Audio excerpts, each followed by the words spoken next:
was a very comfortable 2-0 win. It could have been maybe 3 or 4 or 5 even. A lot of the other players missed chances up there, and Sligo were poor, to be honest. Yeah, and Finn Harps are going well at the moment. Like, they're up into. Sligo were the visitors to Inchicore last Friday and enjoyed the better of the exchanges in the opening half, but the champions took the lead 7 minutes after the break. The goal coming from Ian Gilzine. Trevor Malloy's powerful cross, and there was Gilzine on hand to poke it home. But the visitors were back on level terms some 20 minutes later. Keith Doyle cleared the immediate danger, but Sligo's determination retrieved the situation. Doyle appeared to have yet again averted the danger, but then the ball broke free, and when the cross came in, there was Sean Flannery to head it home past Trevor Wood.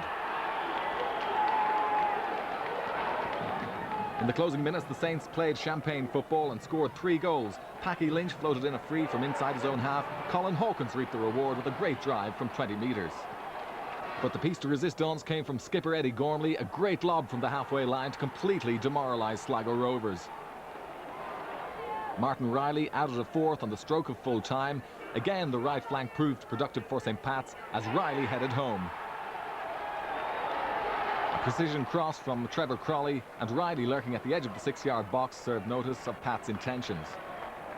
They looked pretty good again against Sligo, unlucky to drop 2 points. And I know Pat Devlin was disgusted when he heard the Pat's result, that they hadn't got the 3 points to close the gap a bit there, but and this Jason Byrne, he's a special player. Yeah. I know the joke with Bray is, I mean, they're sending shipments of oxygen out to Bray every week. But Sligo were no great shakes, are they? They haven't been winning matches. It's a strange team. I mean, there's a strange mixture there between the players that Nicky Reid has either had from last year or brought in this year. The English or Scottish players he's brought in, the mixture of young players. People like Sean Flannery and Jim Sheridan and Glenn Shannon have had a lot of maybe too much responsibility put on them too early, and that's why they're dependent on people like Sean Flannery to score the goals for them. A fellow who's still only 18, 19. I don't think Sligo have got that mix right yet. I think they probably will struggle or they'll find it hard for the rest of the season to try and get it right. Sligo and Derry shared the points and the goals in a 6-goal thriller at the showgrounds. Marcus Hallows opened the scoring for Sligo, a great shot after just 9 minutes. But Derry, no doubt anxious to impress new manager Kevin Mann, recovered and were soon back on level terms. Liam Coyle the scorer.